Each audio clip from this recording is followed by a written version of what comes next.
Hello, this is Yarrow Starak, and welcome to the Entrepreneur's Journey podcast. Today's guest is Peter G. James Sinclair. Hey there, this is Yarrow, and thank you for downloading this episode of the EJ podcast. My guest Peter, in a moment, is going to share with you his story, which has quite a few different highlights. For me, I was mostly interested in how he started his Motivational Memo blog, which is a platform he used to become a paid speaker, a coach, and also make a very successful debut as a first-time author. He sold $100,000 worth of his first book, and it almost seems too easy. So stay tuned to hear exactly how he's done all of that, plus hear the other businesses he's had during his entrepreneur's journey. Before we dive into that, though, I'd like to invite you to sign up to my interviewsclub.com email newsletter, which is where I send you the latest podcast episodes like this, as well as the best podcasts from my archives. So if you go to interviewsclub.com, that will direct you to a blog post on my blog where you can sign up to that list, and then I'll send you the latest podcasts and my best ones. All right, that's it for me. Let's dive into the interview. Here's Peter. Hello, this is Yarrow Stark, and welcome to an Entrepreneur's Journey podcast. Today, I've got on the line a guest with me who has popped up in my email inbox many times over the years. But there was a big gap recently. And then just recently, my guest has sent me an email and he's given me an update on what he's doing. And he's still got blogging as part of his life. And he's had a lot of success around his topic, his specialty, which is motivation.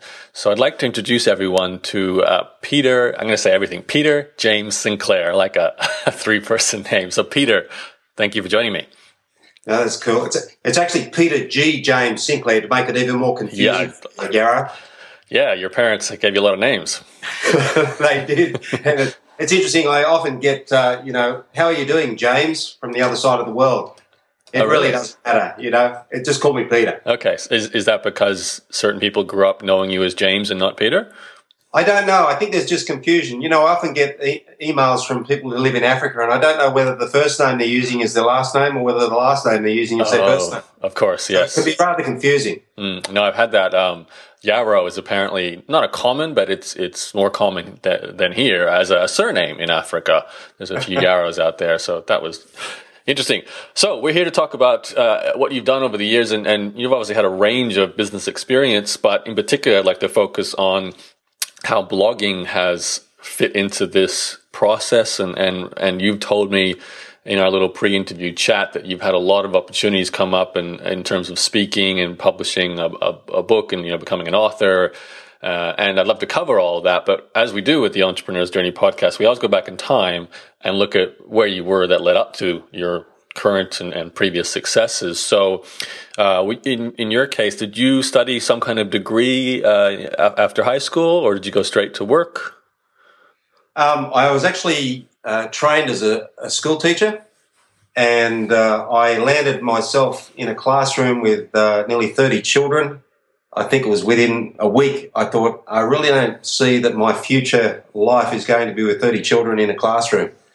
And so it was in that period that I began to embark on seeking other means of making income and explored other possibilities. And the journey has consistently brought me back to that of an entrepreneur. My grandfather was not an entrepreneur. My father was not in business. But I actually, at the age of 18, was approached by a gentleman who owned his own business, and I was just doing some part-time work at the time, and he must have seen something in me, and he asked me, Peter, would you like to go into business? And so I actually started my first business at the age of 18. And even though I ventured back into teaching for a short period of time, I just couldn't get rid of that thing called business. And so at least for the last 20 years, I've been in my own business for my own self in a range of industries. All right, so we've got 20 years to cover. So what was that first business at 18? What was the subject? I was in the jewelry trade. Oh. So I was making my own jewelry, and I was selling my jewelry, particularly around the Christmas period. And my first customers were all the relatives to start with. I'm assuming that was 100% offline, I'm assuming as well, right? Indeed. Okay, but, so... then I was in a position where we actually started a cleaning company. I owned that for 3 years, and then we sold that. And I then ventured into the world of the internet, and that was when I went to a 3-day seminar with a fellow named Corey Riddell. He was a Canadian, and from what he taught me, I felt that I should go and start a web design company. Now, I knew nothing about the web, but I began the company, and we owned that particular company for 7 years before we sold it. Okay, so let's talk about that. What year did you go to the Corey Riddell event? And was that in Australia? Because you're from the Gold Coast. Correct, yeah. I travelled to Sydney. Okay. And the Wentworth Hotel. And it was really funny. There were two of us sitting up to the side of the room, and the other gentleman I was sitting next to, he happened to own the Birdsville Hotel. And the Birdsville Hotel is way out, as you would know, right in the middle of Australia. And I thought, why are you here as a hotel owner in the Birdsville Hotel, coming to such an event? And he said, well, how do you think people find out about me? He said, I've got a website. Was this the late 90s? Would be This was probably at the turn of the century. Okay, that makes sense then. So he was, ahead of the curve a bit for a hotel owner, wasn't he? Definitely, and he had 2 planes, and he flew between his hotels that he owned. Wow, good life. So far apart. Yeah, interesting. Okay, so you obviously learned something at Corey's event that made you want to devote the next 7 years of your life to web design. Is that right? Correct. What he first did was he actually handed and equipped us with some free tutorials, online tutorials. And I went to explore these online tutorials, and they were teaching us the language of HTML. And I thought to myself, my goodness, I had trouble with French when I was at school. How am I going to handle HTML? Mm. And so I was actually homeschooling a couple of my children at that time, and those tutorials ended up in the lap of my son. And within a very short time, I found that I had an internet guru living under my roof. How old was your son? He was 12, and This was over a period of probably another 12 to 18 months. And so at the end of that period, I said to my son, how would you like to go into business? Your 13-year-old son? Yes. Okay. And so we did. And so I put together some advertising materials, and I thought, well, where am I going to find my future clients for this business? And I thought, well, I'm going to go to businesses that are close together, and that was in a factory area. And so I walked door to door on my first day of business with only my son there as, the HTML technician by my side, and I came home with 50% payment for 5 websites. This was in the Gold Coast? On the Gold Coast. Wow, so door-to-door selling of web design services. Absolutely, hit the ground. Wow. And then I had to come home and work out what to do next. I didn't even have a web designer on team. Okay, so what did you do next? I found a web designer. Good call. And we went into business, and that business went on for 7 years, and 4 of those 5 clients that I sold to in that first day were still with me, and the only client that wasn't had actually gone out of business. That's a good stretch too. You're talking sort of year 2000 to 2007, and the internet really changed in that period of time. So you would have been doing a lot of work, a lot of maintaining. We went from no Google to YouTube to Facebook in that sort of period. Totally. The world changed before our very eyes. Okay, so why did you end up leaving that business? During that 7-year period, I wanted to explore the possibilities of what we could do with the business. And so I took on board a business coach, and we sat, myself, my son, and my eldest daughter, who'd become a member of our sales team, with this coach on a weekly basis. And the whole purpose of that coaching exercise was to see whether we could possibly franchise what we had in our hands.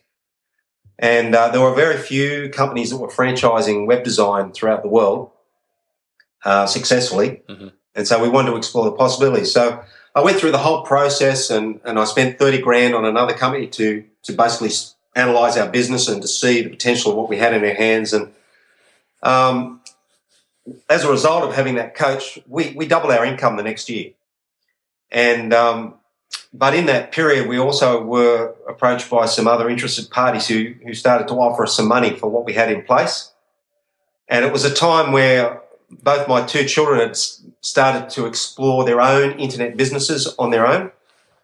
And I just felt it was time to move on and to release them to do what they needed to do, and then discover what I was about to do in the future as well.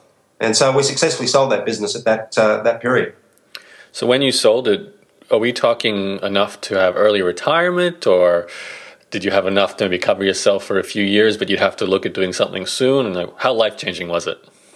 It gave me breathing space for probably a couple of years to explore other possibilities, to really pursue some passions that I hadn't pursued, to explore some new possibilities, to educate myself more. I've always been a strong believer that education didn't end at school; it just began. And so I've always been on the lookout for those who could teach me.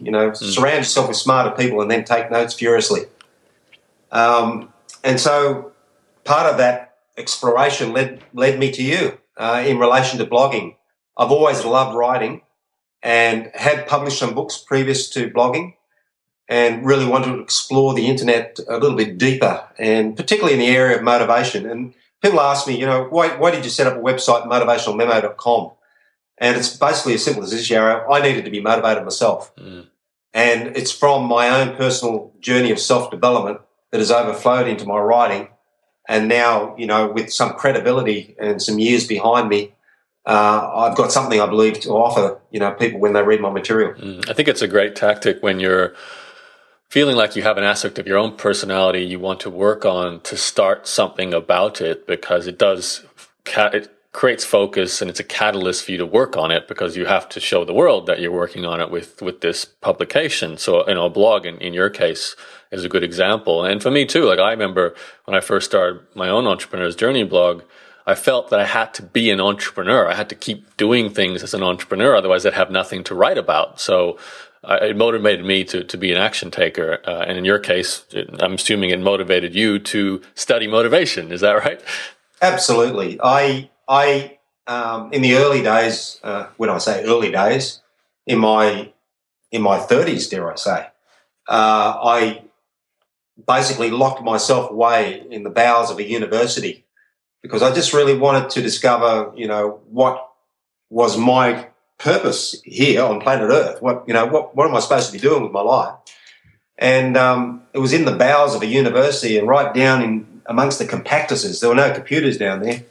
I stumbled across these old books, and they were written in the late 1800s. And I was introduced to a writer. He's an American, Ralph Waldo Emerson. And as I read his material, it was like, I was reading my own life. I often say to people, it was like reading liquid gold. When you hear someone talking to you, and it's as if they're talking your life to you back, there's a real connection. And so from that day on, when I was introduced to some great thinkers of the past, I wanted to be able to bring my thoughts as they developed to this generation. And so it's been a journey ever since then. So is that when you registered motivationalmemo.com? It was moving towards that time, yeah. Okay, so you started this journey yourself, and then you thought, well, let's at least journal this in a blog, or write about it in a blog, and see where it goes? Or were you actually thinking, no, this is my business, I'm going to seriously pursue this? I think it was initially just the process of journaling, because I've been journaling for many, many years. I have boxes of actually handwritten journals. And people often ask, how did you become a writer, and how did you publish those books? And it's just an overflow of a habit that I've been developing over the years, and many years, in fact. And it's just seemed a natural progression to take what I'd done offline into the online medium. So there was apart from the technology and getting to know how to use the technology, it was just a natural progression. Mm-hmm. And, we've just been born in an incredibly technologically changing and evolving world that it gives us these great opportunities. I mean, this morning, I'm looking at emails from Kenya, from France, from the UK, coming back as a result of the things I wrote yesterday. Yeah. Getting immediate response from your readership is so encouraging as a writer. Well, let's talk about that. How did you build your readership? So what happened with Motivational Memo? And do fill me in. I know you came into touch with my work at some point. Was that after you started the blog or before you started it? Where does that fit in? Look, when I first started, because I'm talking about ancient history here, the year 2000 or thereabouts, I created a website and I decided to send out a newsletter. So I really started out in the newsletter format, and I had people able to subscribe on that website to receive this newsletter. And that's how I began to build a bit of a database. Was that motivationalmemo.com then? Yes. Okay, yes, so you registered the domain name a long time ago then. Yeah, very much so. And so it was amazing as I sent out these emails to these people who subscribed, they actually started to write back to me. They started to communicate to me. And it just built as a result of that process. But I never really understood the whole process of blogging until, you came along and I started to explore that possibly as well. And that was 7 years later. Yeah, I know. Because in that time frame, obviously I was building a web design company and blogging or that motivational memo was just kicking over on the side. It was just a hobby at that point. Okay, so you sold your web design company and you realized you want to discover what motivates you and what's your purpose now. So did you decide, okay, let's turn this from just a newsletter into a blog and see if I can become an expert, a known personality, maybe become an author, speaker? Were all those things coming in your mind then? Totally. I love imparting the lessons that I learn with other people. So whether it would be, and also the thing that really sparks me is I love to create something new and special. I can create a garden and enjoy that process. I can create a book and enjoy that process. So blogging was just another part of creation that I could be involved in.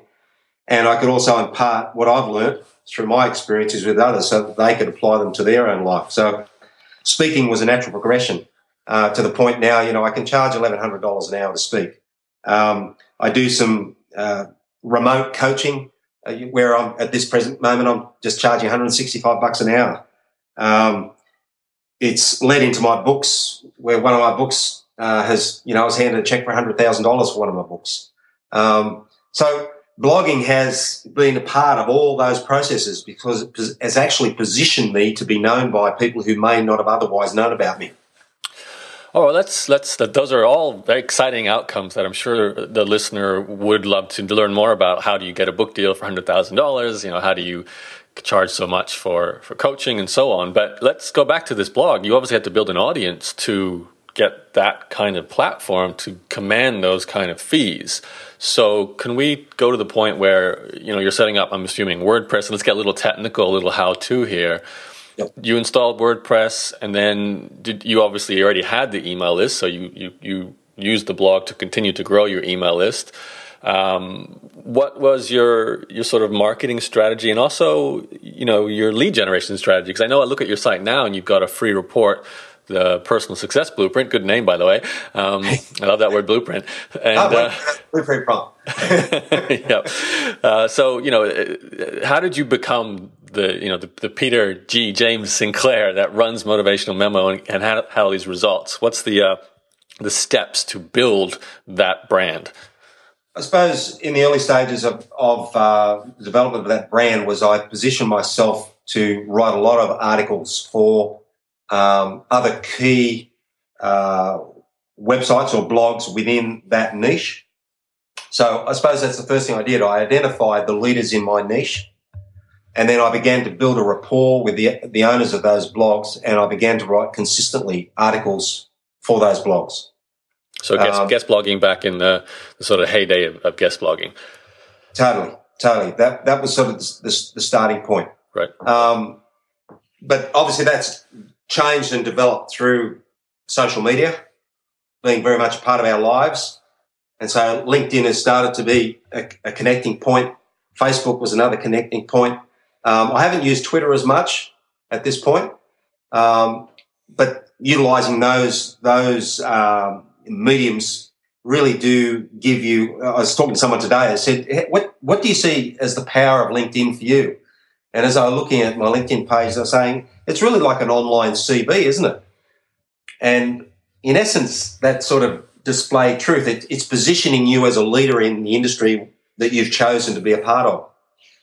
And that's been very much a part of the process as well. And I think just writing consistently in my own blog, and people, as they've become more and more familiar with who I am, they've become more trustworthy of what I have to deliver as a speaker or as a coach.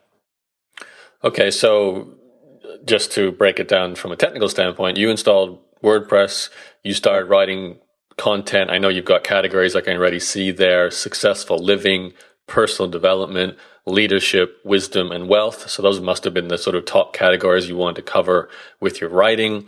You're writing that, you're doing guest posts on related other blogs and websites. So that's building your exposure to bring people back to your blog. You've got this email list and you're giving away a free report, the blueprint you've got there, Personal Success Blueprint. So you're building your list, and I'm assuming you're sending content to that list too. I don't know whether you had a funnel there or you were just sort of sharing more of your articles or not. But is that in summary sort of how it all got going? And I should ask, Blog Mastermind, why did you decide to join Blog Mastermind? It sounds like you know what to do everything already here. Oh, no. Well, Blog Mastermind gave me an understanding of, how I could produce an online course. And I actually developed a course, Self-Development Mastermind. I mean, it's not available at this present moment. But just going through the thought process of how to construct an online course, exploring the possibilities of building residual income through such a facility was a powerful mind opener for me. I'd never thought of the possibilities in relation to that. And again, having courses available also position you as a respected leader as well. Like when I first started writing books, it was amazing how people would come up to you and they basically treat you as though you know everything. I mean, you write a book and they think you know everything. And it's just basically a positioning. I keep coming back to that word, positioning yourself as an authority or as a leader in a specific industry, whether it be a book you write or whether it's a consistent blog that you write. Whether it's me being associated with you in this interview as well, that's a win for me and a win for you. And that's what blogging has particularly assisted me, and then open up doors and opportunities. Like when people check me out for a speaking engagement, they'll go and look at my LinkedIn site. They'll go and check me out on Motivational Memo. They'll read some of my articles in my blog. They actually have a source point which will give them a clear profile of who they will be engaging in business. And that's been my case over and over and again. Okay. I should clarify then. Did you take Blog Mastermind or did you take memberships at Mastermind? Because it sounds like you were more looking at how to develop your own online course. Correct. I took the membership one. Okay. So I correct myself there. You took memberships at Mastermind, which now that makes a lot more sense. So you sounds like you were on top of blogging and you understood that, but you were interested in just creating digital products and selling digital products from behind your blog, which is what membership site Mastermind really focused on in particular. So, okay, good to clarify that. I won't ask you any more about Blog Mastermind. That's cool. All right, so I remember I released that program a little later. It would have been 2008, 2009.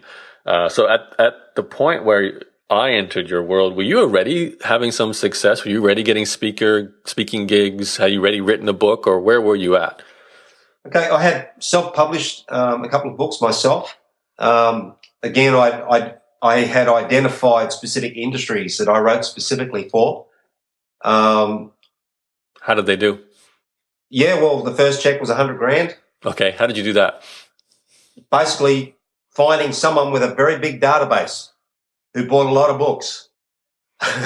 Okay, now all right, need to clarify though. So most people, self-publishing a book to me means you write a book, you publish it on Amazon, and then you try and market it yourself like crazy because no one else is going to market it. Where does the $100,000 come from? Did someone sell the book for you? Like, did they promote it to their list? Is that what you mean? Correct. Basically, find a book club who already has an existing database of people who buy books on a regular basis. Wow, that must have been a really big list. Yeah. So it was $100,000 from one promotion? Mm-hmm. Oh, wow. What was the subject of that book? I love banking that check. I bet you did, yeah. What was the subject of that book? It was a funny story. I wrote a book and keeping this market in mind, and that's what I keep coming back to, really being very clear about the market that you're aiming at. in an industry I'm in at the moment, we're doing a lot of Facebook marketing, and I love the statistics that Facebook provide us. That in that particular market, we know that we're aiming for women between the ages of 18 and 44. We know that they're engaging with the Facebook page between the hours of 6 p.m. and 9 p.m. at night. We know where they live geographically, so we can position our marketing so we hit the mark. I spent a lot of money on marketing in the past, and you can throw it to the wind. You can throw hundreds of thousands of dollars or even millions of dollars to the wind for no result and no return. One of the things that my business coach, the first business coach I had, taught me was, let's test and measure everything and make sure we get a return on our investment. And so even when I came to writing a book, I wasn't just going to write a book for anybody. I wanted to write a book for a market that was going to give me a check for $100,000. So I spent a lot of time just preparing that. So I wrote this first book, and then I gave it to my most important critic, my wife, to read. She hated it. Okay. It made me mad. But you know what? Sometimes it's good to get mad. Because that night I didn't go to bed, and I wrote a complete book, the second book, in one night. So what was the subject matter? Was it personal development? Yeah, personal development. And I basically sat down and wrote 20 letters to my children of what I believed they needed to do in their lives to live a successful life. Okay. And that was the book. And I had to organise, obviously, to get printed. I had to find a typesetter. I had to go through the whole process. Never done it before. It was like walking the streets, never having sold a website ever before. But it's amazing when you just get out there and get on with it, you find your way as you go. So you found a printer, and so you actually physically created physical. We're not talking ebooks. We're talking print books. Physical book. So you went. So was it print on demand back then, or did you literally order a bunch of books up front? Ordered a bunch of books up front. How many?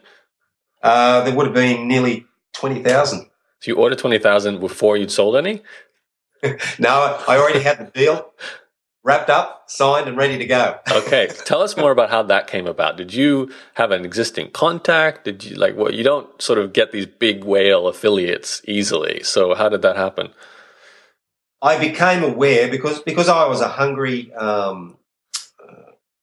very hungry reader of motivational books. I'd never known about motivational books until my early 30s. I didn't even know they existed. And then all of a sudden, someone introduced me to books like The Magic of Thinking Big and books like Think and Grow Rich. And I started to open these books, and my goodness, it was like a whole new world just opened up before me. And the more I read these books, and I was attached then to a book club that supplied these on a monthly basis to me. The more I read these books, I thought, man, I reckon I could write something like this. And so I suppose by reading the motivational material, it actually motivated me and inspired me to even start to build my belief system to think, I might be able to do something like this. And so that was, and it was that group, obviously, that I was subscribing to, was the group that I ended up writing the book for and presenting to them for the possibility of purchase. So it was it was a book club for other people interested in top personal development books like Think and Grow Rich and so on. Absolutely. Okay, so you people like me who are hungry to grow and learn. Did you just email the owner of the book club? Yep, with a proposal. And you got a yes straight away? This one was very easy. I have been rejected since. But you know what? I then wrote the second book after that one, and it was rejected. So I just wrote the third book, and I sold that one. How'd that one go? Went very well. Similar result. Sounds like you're a good personal development writer then.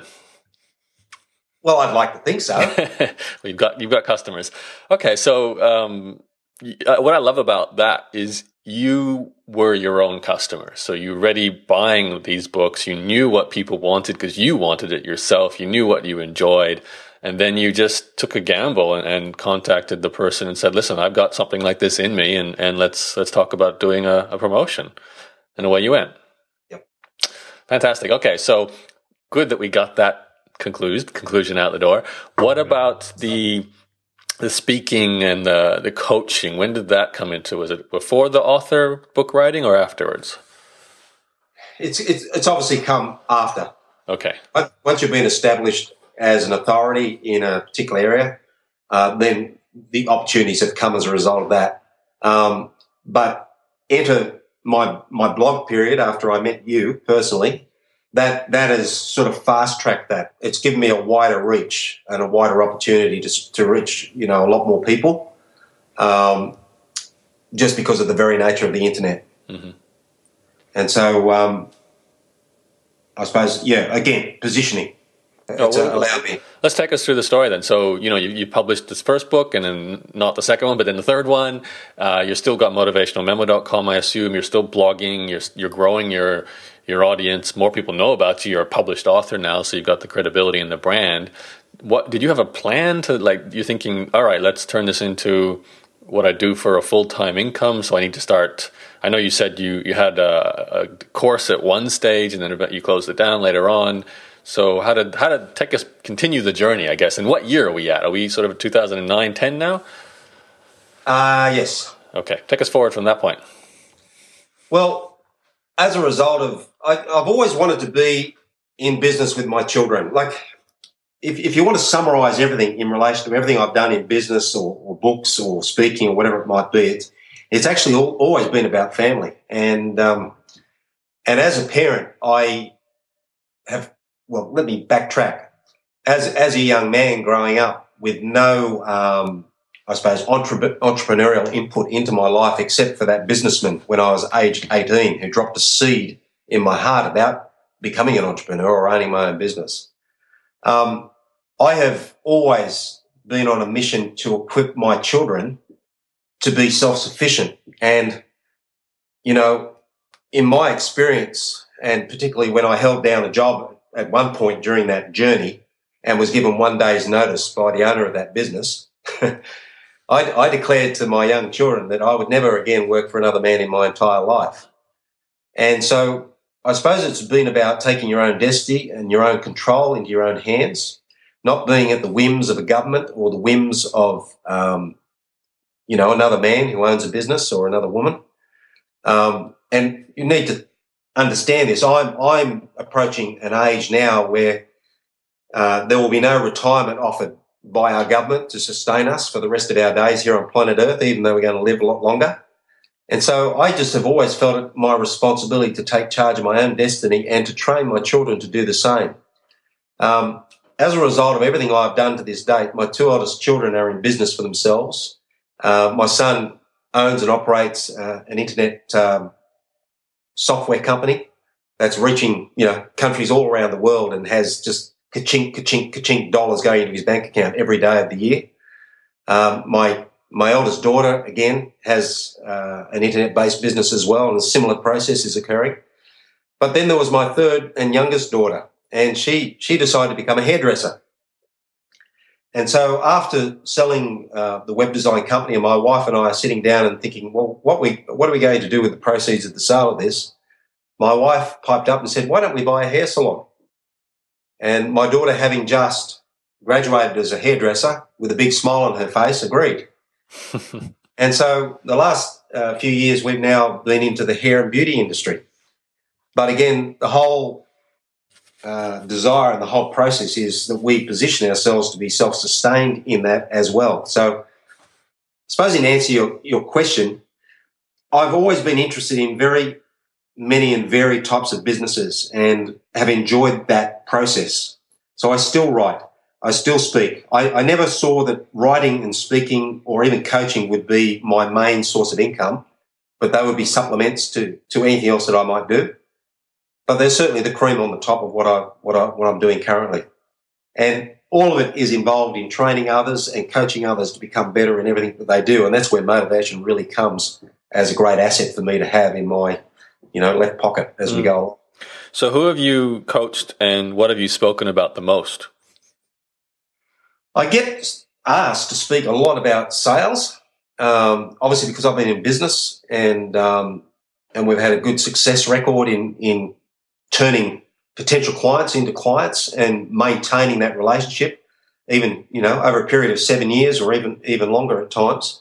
So that is something that I'm constantly invited to speak about.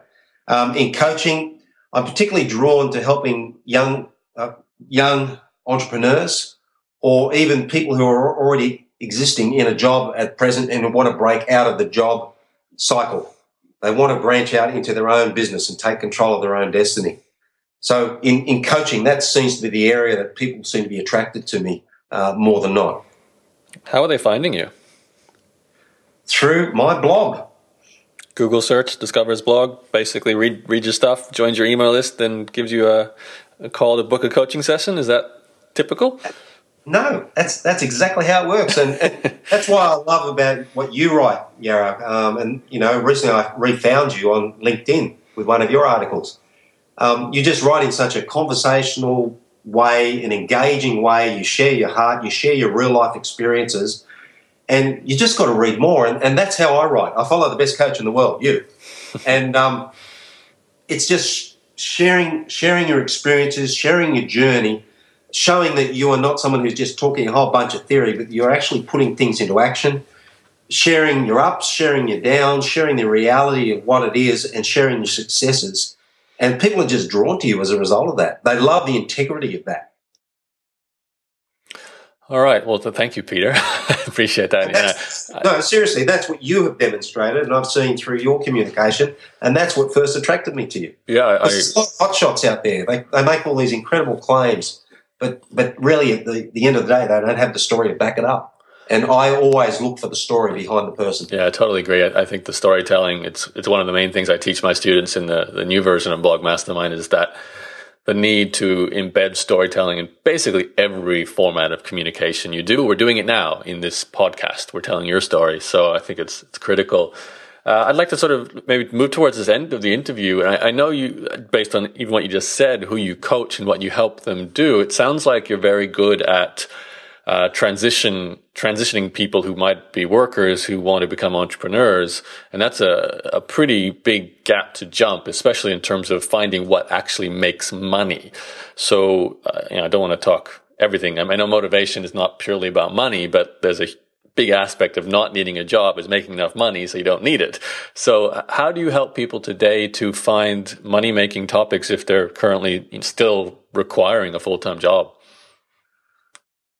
Look, I teach people probably to do what I've never done, and that's it seems to be a contradiction what I just said.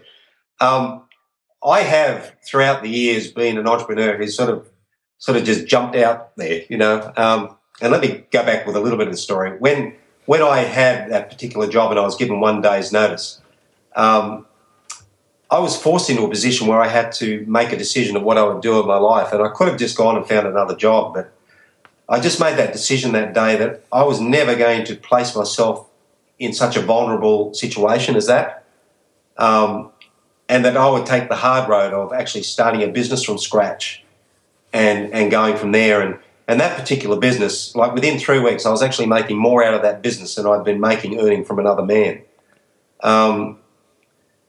So I've sort of always jumped out, like the web design, for example. I jumped into that without any knowledge whatsoever except for a 3-day seminar. The hair and beauty industry, I'd never been into a hair salon, let alone own one. But yet I jumped in and for 2 years we battled through. It was cash flow positive, but, as far as me eating long term from it wasn't going to happen. But everything I had learned in business, I continued to consistently do. And, that's the other thing about blogging. And what you taught me too is be consistent. And it is a real discipline. And I find blogging is a great thing for people who want to learn the art of discipline and developing positive habits. How do I produce this information on a regular basis? What strategies can I put in place to assist me to do that? That's why, I have guest bloggers blog on my blog as well now, because, I can't necessarily personally keep up the consistency of that, but I want the information to be provided consistently. So you pull other members into your team to assist you to do that. But as I teach other potential entrepreneurs, I do encourage them to maintain a level of control of their cash flow initially.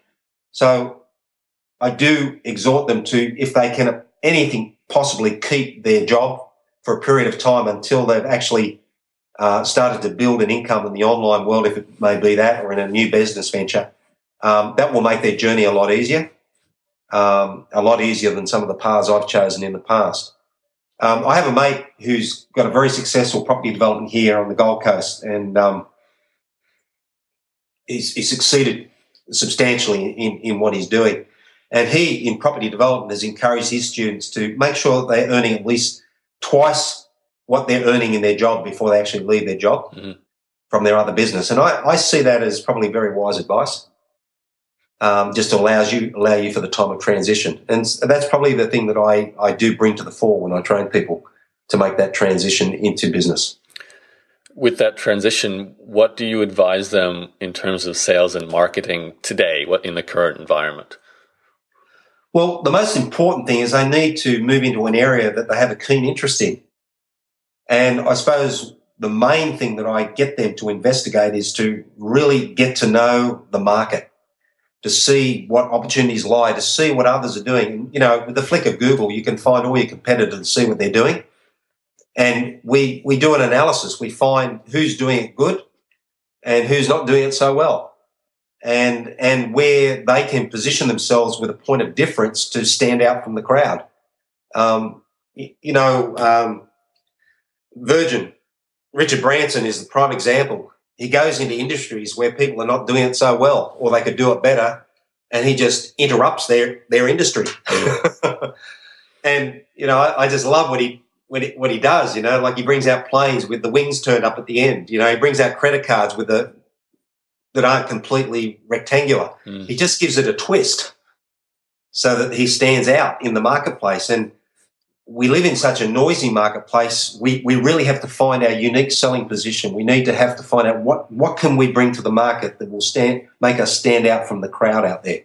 And Yarra, it's really not that hard if you put a bit of thought to it. It sounds like you're talking the same thing I say in my course, Peter. Well, it's like I got taught very well. It's funny, the research process. I think the key point you're reiterating here is maybe, and you and I will know this because you've been online so long.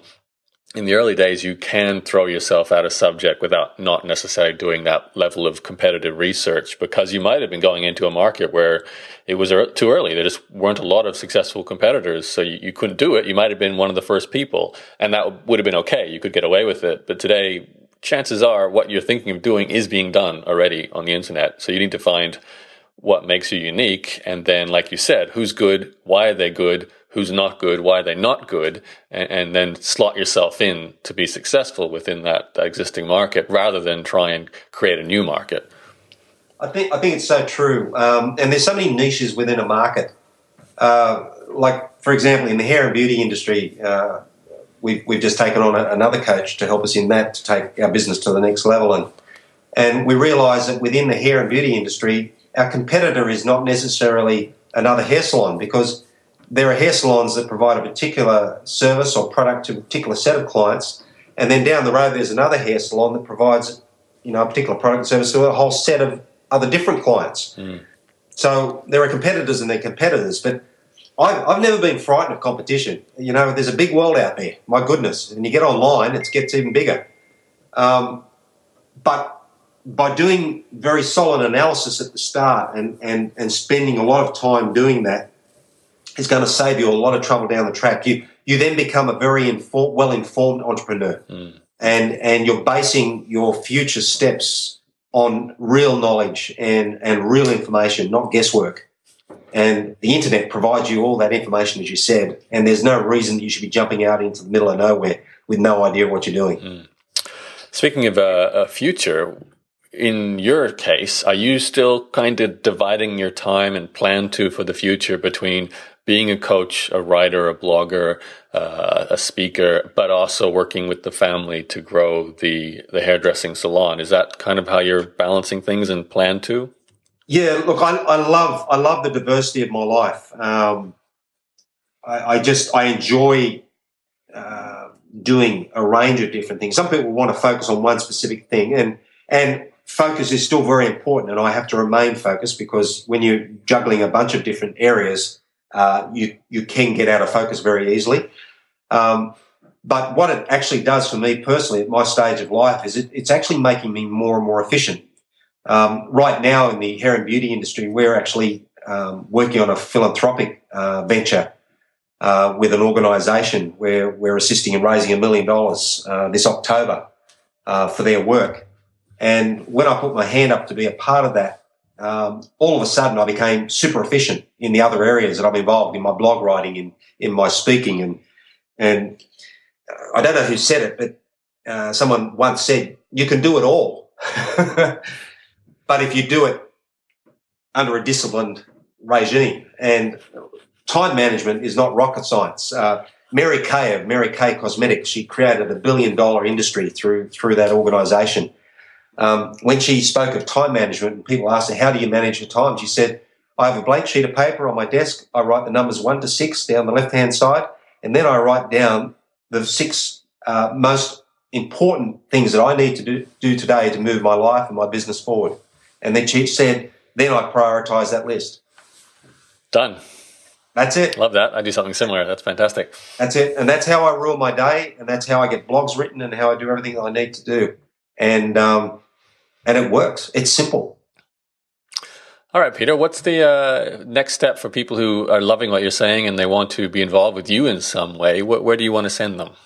Hey, go to motivationalmemo.com. It's been there for a while, but we'd love to have you. And you've got your email opt-in for your personal success blueprint. So I think if you like what Peter's been saying on this interview, you can get more specifically, I'm assuming, regarding that aspect of personal development and also career transition to entrepreneurship. Is that fair to say? Oh, totally. Yeah.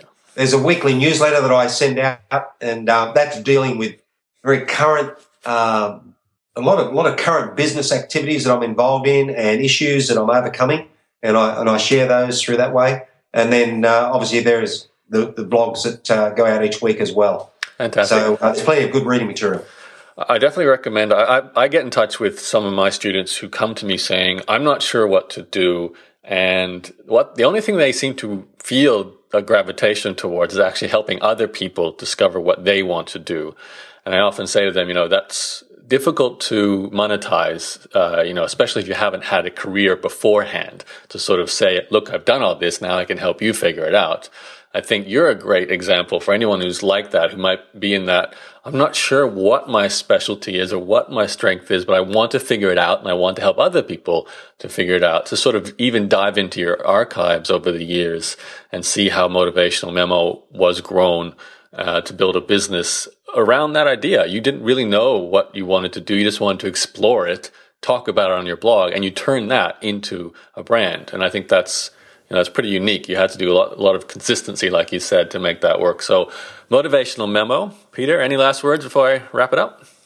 I just thank you for the opportunity, Yara, to touch base with you again. And just want you to know that there are lots of people who are grateful for the lessons that you taught me, because with those lessons I've been able to impart that to others. And, I just picked up a little email from a fellow who's living over in Kenya right now, and he's needing direction in regards to business as a result of reading my Motivational Memo. And so, being able to reach into third world nations as well and to assist with knowledge and direction means a lot to me.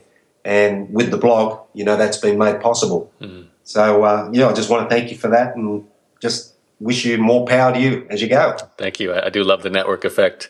You share your ideas, other people take them and make them their own and share them with other people, and onwards and forwards. So it's fantastic.